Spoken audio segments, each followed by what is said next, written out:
expansive view of the challenges we face to create an equitable architecture for the learning economy. So I hope you're ready to listen in, and I'm just pleased to introduce Chris Purifoy for his HED talk. Please welcome Chris.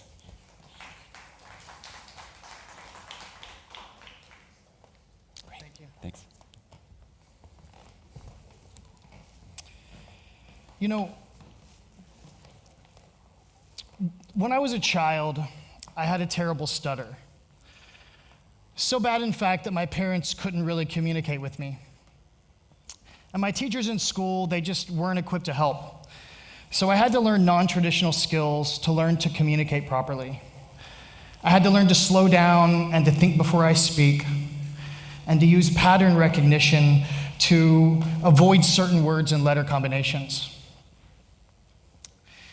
And, you know, at the time I didn't understand, but it was a bit of a superpower. You know, my ability to think quickly and to absorb information actually was something that was going to be incredibly important for my future. But at the time, there was no one to tell me this. I actually was a bit embarrassed. I thought I was different than my peers. And this theme continued on into the future. In fact, as I grew up, I was innovative and imaginative, and I spent a lot of my life thinking in the clouds, thinking about the future and how can we make things better. I would spend time innovating how to do my chores. And again, I recognized this as a weakness. I didn't really understand that creativity and cognitive thinking and critical thinking were going to be incredibly important for my future. There was just no one there to tell me that yet. And I thought I was different than my peers who were so focused on their traditional skills. And along the way, I learned that maybe it doesn't always work out the way you plan. And by the time I reached college, I wasn't really equipped. I wasn't ready. I wasn't prepared in the way that I felt like I should be. And so I was a bit of a lost ship at sea. I traveled around between majors. I changed majors over and over and over.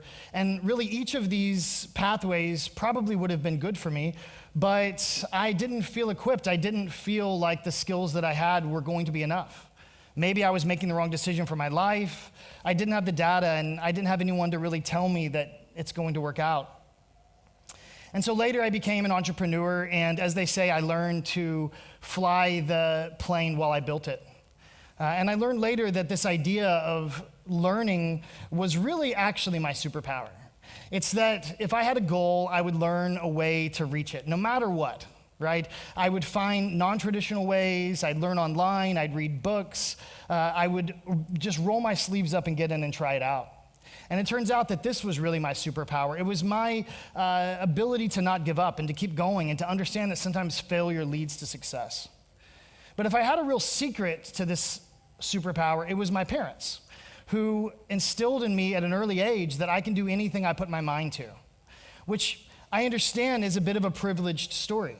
Everyone doesn't have the opportunities that I have. They weren't given the confidence to keep going. They weren't given the opportunities in school and in college. And so at the Learning Economy Foundation, we have been working to build what we call the Internet of Education with a variety of organizations around the world to give every human on earth that same confidence. And also to give them what I didn't have, which is the ability to understand from an early age what skills they have and how they'll map into their future and how they'll be important for their future. And so as we begin to imagine what an Internet of Education could look like, I want to introduce you to Olivia. Olivia is a refugee who finds herself in a foreign land, and she's still a bit young. She feels ill-equipped for what's next. And unfortunately, she finds herself as the head of her household because she learns a bit better, she's a bit more agile in her ability to learn, and because she understands the language a bit more. And so it's an overwhelming task to find a way to move her family through to sustainability. And so as we imagine the Internet of Education, I want us to imagine it through the lens of Olivia and understand how what I believe to be the ability for someone, even ill-equipped in a space like this, who many times don't have the same privileges as I had, how they can even find their way through to abundance using an Internet of Education. An internet of education is what we like to think of as a public good ecosystem. There are 8 layers of that public good ecosystem, each with a distinct aspect that come together to create a holistic next generation education and employment ecosystem, which will allow for any enterprise or institution, city, state, region, or nation to leapfrog into the future, to create the frameworks and the tools and the abilities for the human in their ecosystem to find abundance. And so as we begin, let's think about this through Olivia's story. And let's remember, she begins her story here in a refugee camp. And so luckily, in this camp, she is given a phone and access to the internet.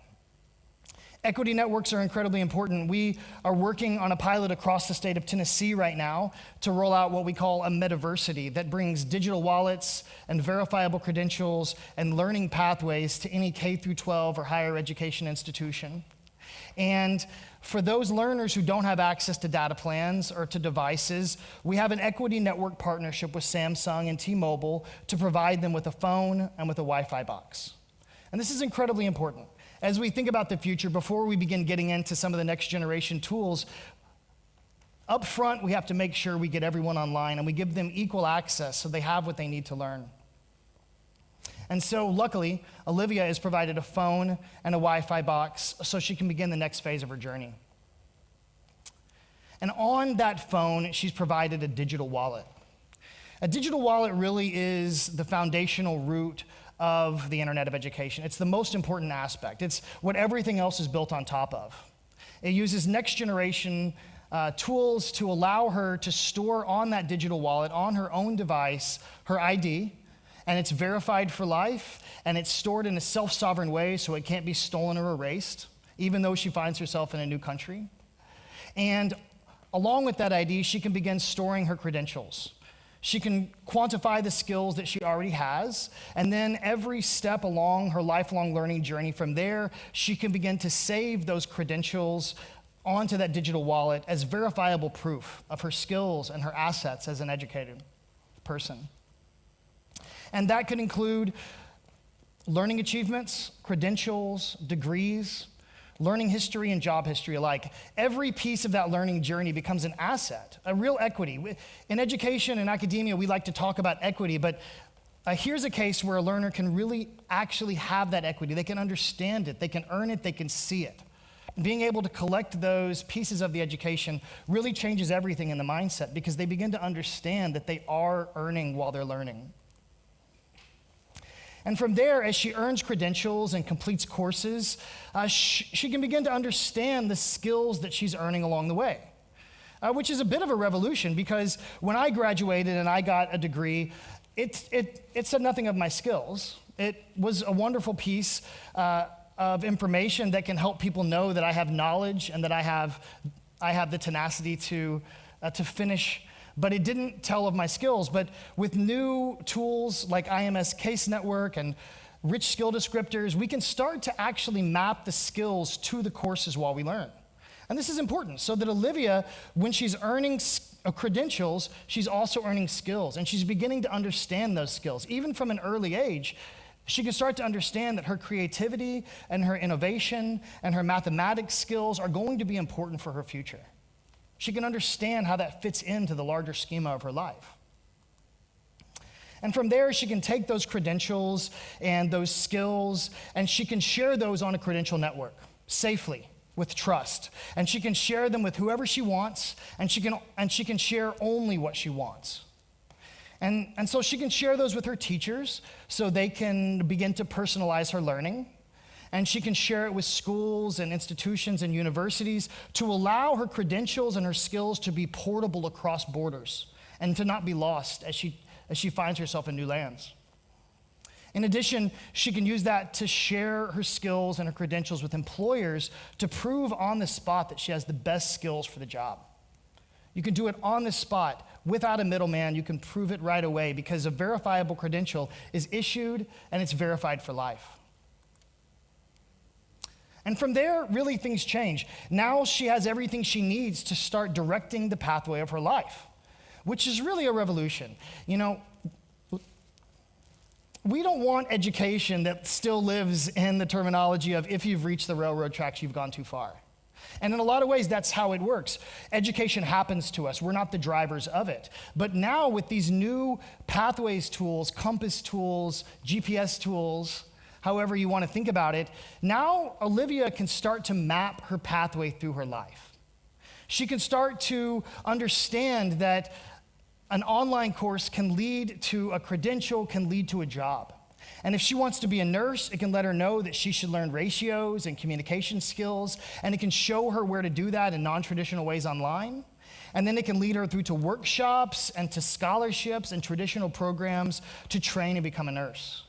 And then it can lead her through from training to assessment to mastery to credentialing and then finally to a job, because it doesn't end with just learning. It actually can lead through to jobs that she qualifies for. So it's a holistic, lifelong understanding that changes as the needs of the world change and as her interests change. She can retool her pathway. She can use it to simulate the future and start to understand how her skills and her credentials fit into the future of her own life. And this is important because now her life becomes a map. And this doesn't mean we don't need teachers. This doesn't mean we don't need guidance counselors and parents or traditional education. We still need all of that. But what this does is it allows for her to see holistically how her life can move through to the goal she has. And that lifelong learning data then becomes incredibly powerful for her teachers to use it in privacy-preserved, anonymous ways to start taking this data in aggregate and learning how to use that to optimize for better education. Now her teachers can start to look at their lesson plans and say, are my lessons actually moving through to skills and to workforce development and to jobs or not? Institutions can start looking at their programs and at their pedagogies to understand, is it really producing impact? Is it moving to skills and to jobs, or are we investing in the wrong education? Human capital investors, governments, institutions, they can start using this data to maximize for impact and to minimize for waste. And you know, up until now, this hasn't been possible because when a learner leaves a school or a university or an employer, they vanish. We don't know what happens to them. So we can't know if the education produced impact. But now with these lifelong learning data streams, we can start to understand what happens to the learner, where they go, and we can do this in safe, privacy-preserved ways that only looks in aggregate. And so we can start to map and understand how to quantify better outcomes. Imagine if you could query a clearinghouse of data and ask the question, how do we maximize outcomes for 8th grade algebra in low-income settings? And in aggregate, we could look at every program, what worked and what didn't, and we could take what worked and we could replicate it. This is the promise of the Internet of Education. And from there, we move into a more pioneering space, and we start to think about how we could use blockchain and currency to create micro scholarships to pay people while they learn. Let's not forget that she began her journey inside of a refugee camp, and so every refugee that I know, the number one question they have is, how do I find a job?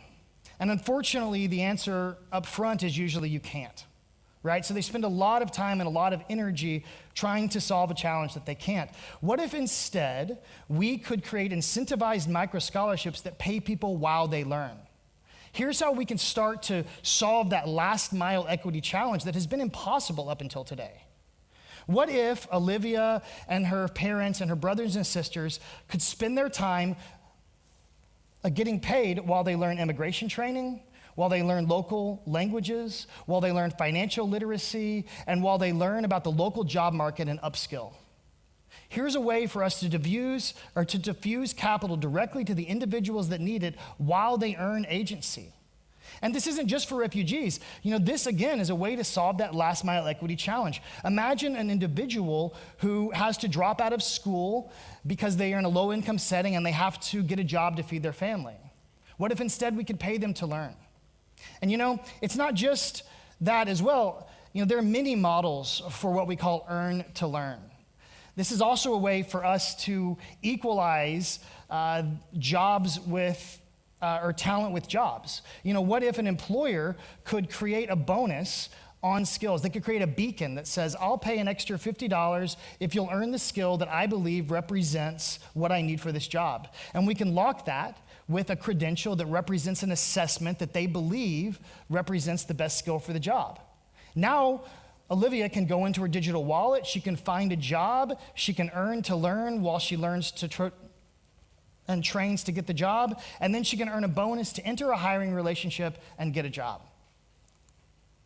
And so here, Olivia has found a way to go from refugee camp back to abundance to create sustainability for her family. And so, which leads us to the last utility, which is governance. And in my opinion, I think this is the most important, and often the one that is the least understood and the most untouched. People like to leave it on the shelf for later, but for us, we've started with governance because if Olivia isn't protected, if her privacy isn't protected, if we don't make sure that her data is not exploited, if we don't make sure we're not repeating the mistakes of the past, it'll be no good for her in the end anyway. And so we've been putting a lot of research over the last year into different techniques for governing, and we've been analyzing with expert interviews around the world what needs to be governed in every layer of this Internet of Education ecosystem. And this research will publish in the summer, and then we'll move on to a next phase of research where we'll start to understand how do we govern each of these ecosystem layers. And this is where we need your help because education in every setting is a bit different. And so we're going to need your help to join in this research. And in truth, it's built on a community anyhow. So it's not something we can do alone. The Internet of Education is not one organization. It's a decentralized movement of communities.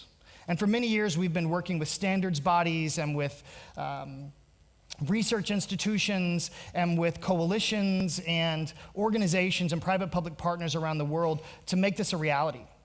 We've supported almost 100 pilots, and now we're moving out of the pilot phase into the scalability phase. We've worked with Lego Foundation recently to launch what we call a super skills wallet that brings all of these technologies to children ages 0 through 12. So we started by solving the hardest privacy challenges first. And we've also begun deploying that across the state of Tennessee to bring it to scale for K through 12 and higher education with what we call the Metaversity. And sitting underneath all of this is what we call the Learn Card, which is a global, public good, universal wallet, which allows anyone to take this open source technology and begin deploying it for their learners. And we're working with an organization called Migrants to make this idea of paying refugees to learn a reality. Last slide. Missing. Well, I had information for you to contact me here, but I would say, reach out to me. We can't do this alone. And in the end, it is a decentralized movement. You can join that movement, and the only way for us to provide the stuttering Chris's and the refugee Mollys and every human on earth with access to quality education and abundance is if we work together. And we have to do that by 2030, so the time is now. I thank you for your time. Fantastic. Hey, pal. Well done. All right, we'll take a few minutes for questions. We have about 20 minutes. And it would be great if the LEF team wants to solve that contact slide question. We can pull up the last slide for kind of anything you want to plug in that last slide. The technical team can make sure that's available for the online audience too. So greetings to everyone online and into the room. We welcome your questions, if that's okay, because Chris, that was fantastic. That's fine. I feel like it's we talk about transformation, don't we? We talk about this need to transform, and there's so much happening that is already happening. There's so much that's already transforming in the context of your network and partners. Can you tell me a little bit more about what makes this a public good? What is it that you think that really stands out in this public space? Yeah, what's different about this, we have spent a lot of time making sure that what we're building is standards-based. It's universal, it's open source. There are others in the space who would like to make this a product, and they'd like to lock you into a product and make sure that they're earning money off of organizations and city-states around the world. And sustainability is important, and competition and products are important, so we're not disparaging that. But underneath it, in this infrastructure, we believe that it's incredibly important that it's open, that it's universal, and that it's based on standards. Mm-hmm. And so we've worked hard with organizations like W3C, which created a lot of the standards for the internet, email and HTTP, www. we've been working with organizations around the world to create universal wallets that are standards-based so that if a learner has a credential stored in one wallet in one setting and then they transfer into a new school or a new city or a new state, that those credentials can transfer portably among everything. Otherwise, they get locked in and we repeat the problems of the past. I think it's powerful. And repeating the problems of the past and doing that in different contexts around the world, which is why I want to go to the audience, because I don't think, is anyone here from Tennessee? You know, right? So this is a chance for you to say, what does this mean to me? You know, what do I understand from this? Any questions? The first, we can take a few from the start. Anything that was not clear, because I know that we just went through a huge amount of information. If you'd like to raise your hand. Yes, here in the back we have about 3 questions. Yes. Hi, Chris. Is this Thank you working? very much, Chris. That was really a fascinating presentation. My question is, a lot of this will depend on AI, I'm assuming.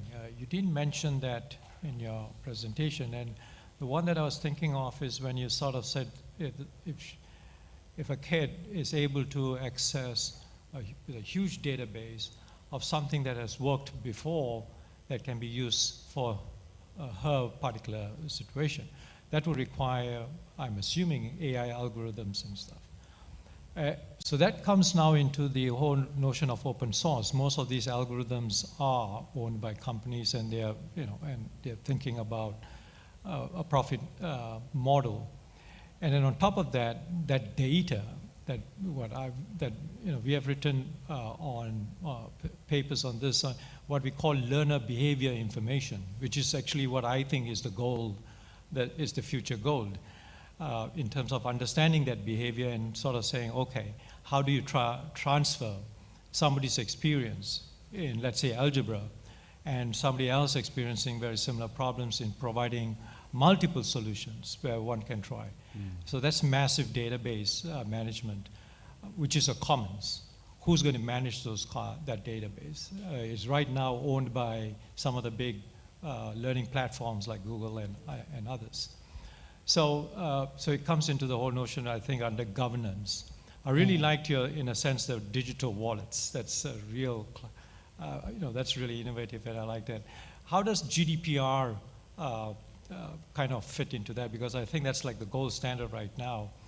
We had a learning platform that we designed, and we had to hold back 6 months because we had to recode it for GDPR. So the personal information ID is completely taken off while the learning still happens. So I'd like to get some of your experiences in this area. Great, we'll take a couple more because I know Chris wants to answer that. A couple more questions in the back, if you want to put your hand up. Juliet, Dr. Juliet, and then over to the right. Is this working now? Yes. Okay, Chris, first of all, thank you very much for continuing my talk, which was about inequality, with your personal case. So that's a proof on what I was actually talking about and how that has motivated you to change what you didn't have. So thank you for that inspirational story. My concern is about online courses not preparing students as global tolerant citizens, but only as employable citizens. So what is it that you do in this online environment to prepare students to be politically aware, socially active citizens that make change in the society in their own turn? That's my concern. Would you give some explanation about that? Thank you. Do you want to take one more, or those two? Sure. All right, one more question, there in the front. And online, we welcome your comments. We're going to come back. Thank you. It's actually very connected to this one. Please don't take me as a tech skeptic or anything, but because from what I see here, it's very based on the individual level and the market, labor market, and all these kind of things. But how does this apply then for the need also for critical thinking and for citizens with political agency that can also impact society and engage at a societal level, when the whole focus of this education would then just be to learn skills for the labor market and to get a job? So where is that other aspect of critical thinking and political agency that historically universities have enabled? And so that will be one, but also at the side, besides the critical thinking, it's also universities have been a space where people, students and academics can really build community. And within these communities, they can also usually, they have a lot of societal changes and movements have started from these communities as a whole. So aren't we also losing a little bit of this community building if we take everything digital and just basing it on skills? Great questions. 3 great questions. Yeah, so I'm going to start at the back and work back to you in the corner. I think one really interesting aspect, in analyzing and walking through this particular presentation, we were analyzing one use case. We were walking through one person who that is what they needed, right? I'm very close. I have a lot of close friends. In fact, a girlfriend who is a refugee, and the only thing they care about is how do I get a job? And so in this particular scenario, that's the path, that's the goal they needed.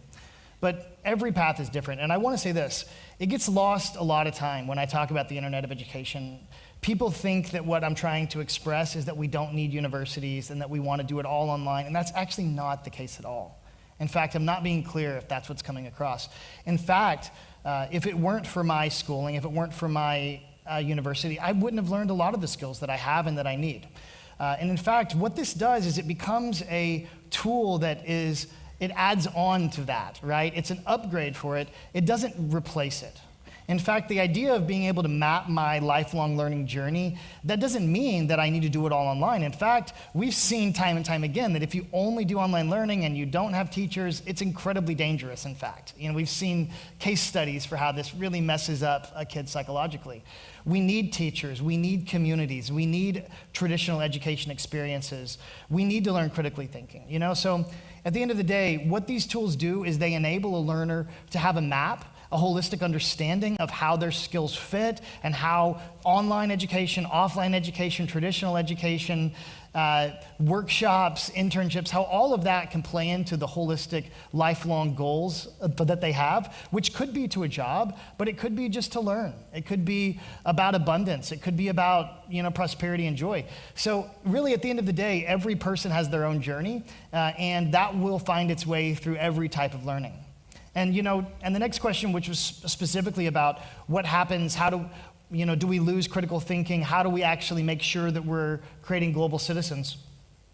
Another important thing to understand is that this is not a training system, right? We are not telling anyone what pedagogies to use or what types of training they should be doing or if it should be online or offline or how to assess. That's actually not what we're doing. We're providing a framework and an infrastructure in which all of those things can continue and they can become a part of a holistic system where the learner can own their credentials, can control those credentials, and they can map that through their life. And so it's still up to you, in fact. If you're creating ways to train people to be global citizens, to critically think, you continue doing that, and hopefully we can empower you to do that better.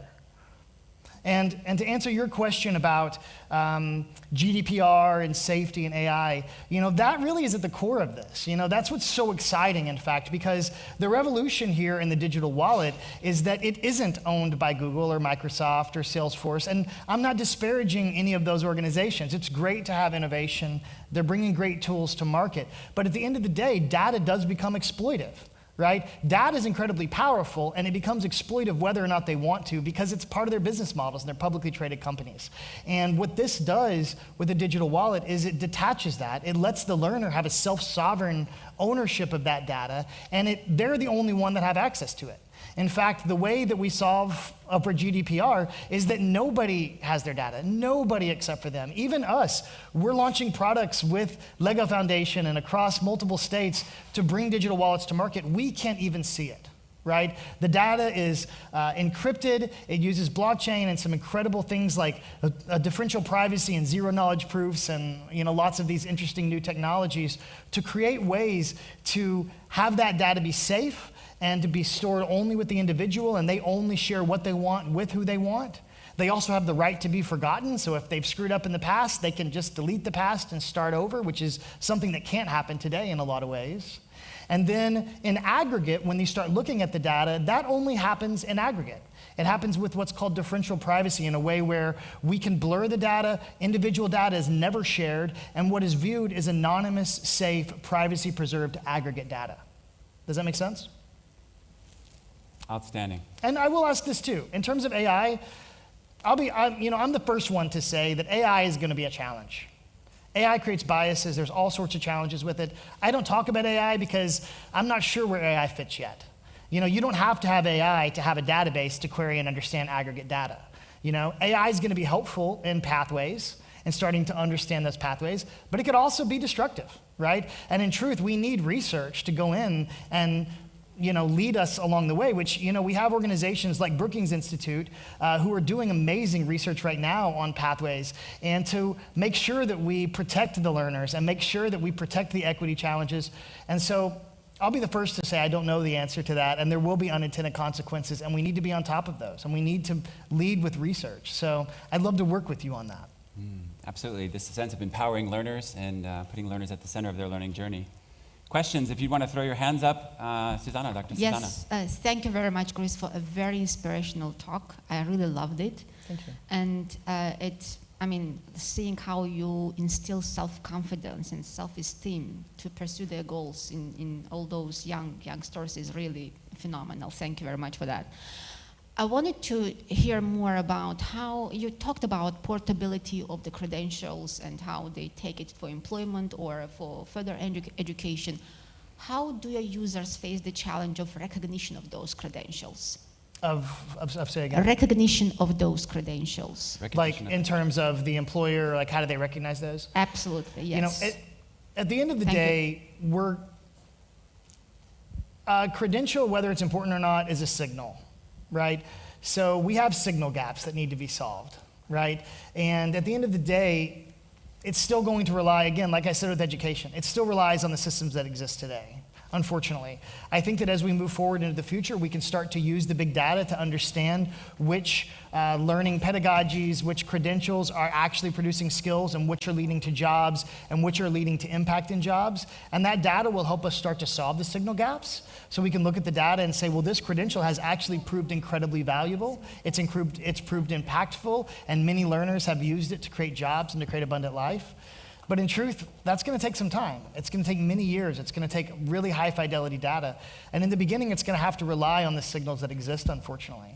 But at the end of the day, having a credential, having that credential verified, and having my own access to that and the ability to transfer that across borders is the first step in the right direction, I think. Yes, over here. Great. I thought I'd bring the other side of the room into the conversation. Thank you. If you could introduce yourself too as well. I will. I'm Dale Allen. I'm the co-founder and president of an international NGO called Dextera Institute. We are fortunate to collaborate with Chris and the Learning Economy Foundation out of the US, but we're international as well. We focus on building open source technologies and the infrastructure to support much of this to come to life. And so it's a wonderful collaboration. We also have, just on the AI piece, I'll just mention, we also have aligned with partners in about 20 countries and UNESCO to form what's called the EdSafe AI Alliance, which is, to the gentleman's question before, looking at establishing benchmarks and standards and practices that would enable the protection of data along with the appropriate policies, practices around the world, so that EdSafe or AI tools in education can be deployed in a trusted marketplace and may be used with a wallet, may not be in the future depending on it. But my question, Chris, for you is really, again, I'm always inspired about your passion, your belief, and the success that you have had in leading these efforts. As you know, my PhD is in public policy and economics, and I'm interested in how all of us can inspire a marketplace that allows freedom of choice so that those learners can be the agents as you've described, but more importantly, we can shift the market to be accepting of these practices and technologies. So it's an open-ended question to a degree, but applaud you and just wanted to chime in. Thank you. Thank you very much. Comments, questions? I'm curious as well if you want to say more about how close we are I think this speaks to what's being deployed. Where are we with super skills, for example? Where are we with metaversity and what that means in the context of IOE governance? Yeah, it's a good question, and I think this is an exciting time right now. We've been, for the past 5 years, again, working with pilots, doing research, kind of moving through standards. We like to say we move at the speed of standards, which if anyone works with standards bodies, they know how excruciating that can be. But it's incredibly important because when you think about adoption top-down on the country level, city, nation level, you need standards that have been tried and true, that the tires have been kicked, that the skeptics have come into the room. Someone said, pardon me, I'm a skeptic. Like, this is important. We need the skeptics. We need the people who will ask the questions and who will push us to make sure that it's done correctly. And luckily, we're moving into a new phase. We've been moving slowly and doing pilots, but as we move into 2022, into 2023, we're moving into the scaling adoption space. We've been in the early adopter space where everybody speaks in acronyms and no one can understand them. And we're moving now into the next phase where we're starting to create narratives that make more sense. We're starting to create products that make more sense. Interestingly, with super skills, we were really lucky to work with Lego Foundation because Lego does things differently. And they helped us see that it's really important that we abstract all of this wild technology. I talked about the Internet of Education. You didn't hear me talking as much probably about decentralized identifiers and VCs and verifiable credentials and trust triangles and blockchain. I like to leave as much of that out as I can because it doesn't really matter, right? Like, we all use the internet and everybody doesn't need to understand how packets work and how we can transfer those, through the air. What's the most important aspect is that we can provide it in ways that people can access, that they can understand, that makes sense to them. It's really about usability. And with super skills, we created an experience for learners, for kids ages 0 through 12, that allows for them to have an avatar. It allows for them to go on quests, and they can learn to play, and they can, and they can learn while they play, and they can do modules and earn skills that are skills resources to help rebuild a superhero city. And with that, they're earning skills that are saved for life. And at the end of the day, the only thing inside of that would tell you any of these groundbreaking technologies are there is the fact that they own their own data and that their skills are verified for life. Right? And so this is coming to market. We've already moved that through beta, and we're now moving to a 2.0 to bring it to scale. We're bringing on other big partners to allow that super skills wallet to be extensible, to connect to any education system there is. And Dextera is a huge partner in helping us bring this to market. They have been working really hard to create what they call Campus API that can connect student information systems and learning management systems and HR systems all into a unified space so that data can be fed in and it can be used to upgrade to digital credentials without having to pipe it in individually to each one. So we're working really hard to make these extensible, to make them scalable, and Metaversity is that same idea, but it's for K through 12 and higher education. And so the pilots will be done by the end of the year, and next year we're moving it to scale across the state of Tennessee and beyond. So we're ready to bring this to scale finally, and it's an exciting time. Absolutely incredible. Here in the front, and then another question if there is, or I'm going to keep jumping in. Here in the front? Yeah, we'll get a mic, just for the online audience as well so they can hear you. A microphone in the front? Thanks for your help.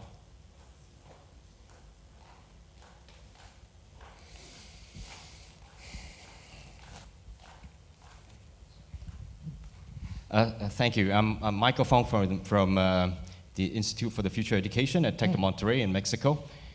Congratulations on the amazing work you're doing across all the different 8 areas. I think that's very important to look at it from a comprehensive point of view. My question to you is this. In order to scale what you're doing at a global level, we need to impact educational systems, traditional education systems. And it's also a very highly regulated area in most countries.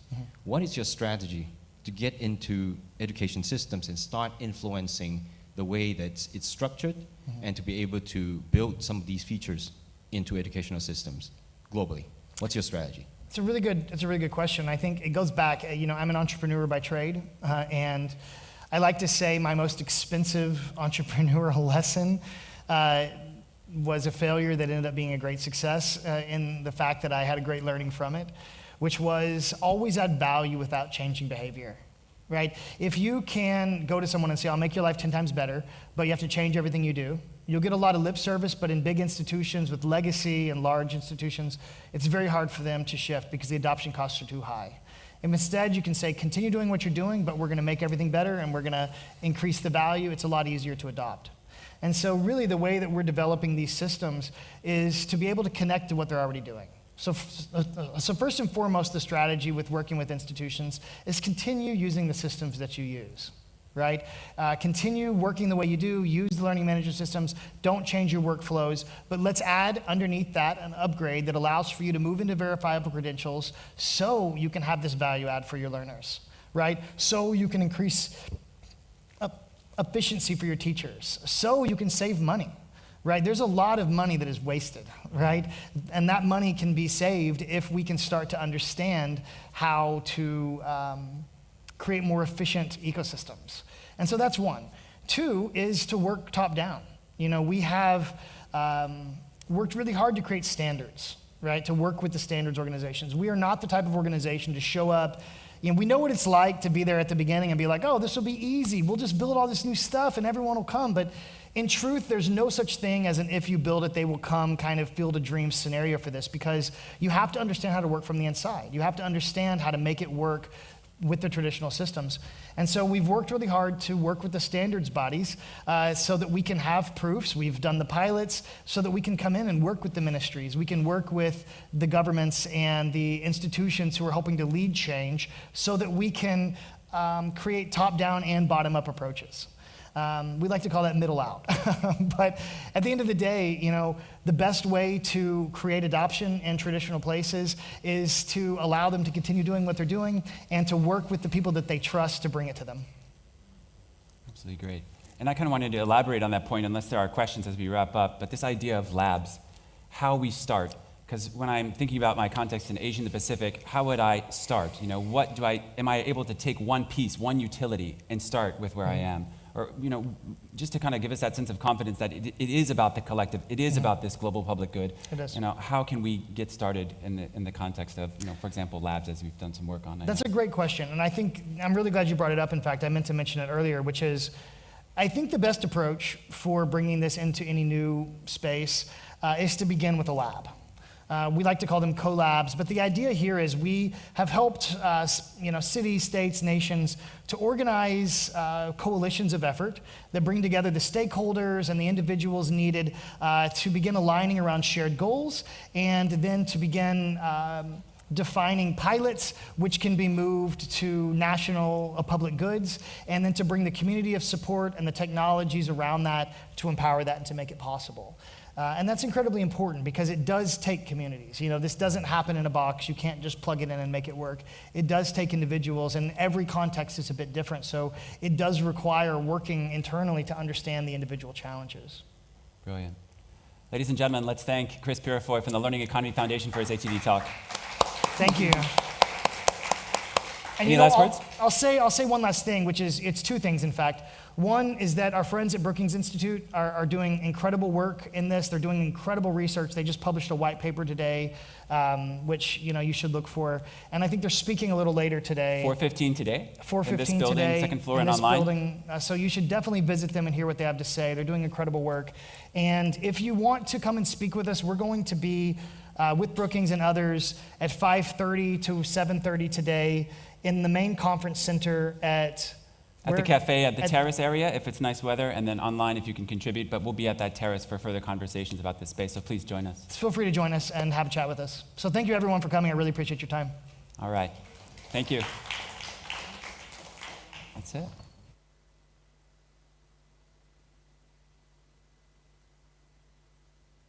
I'm just in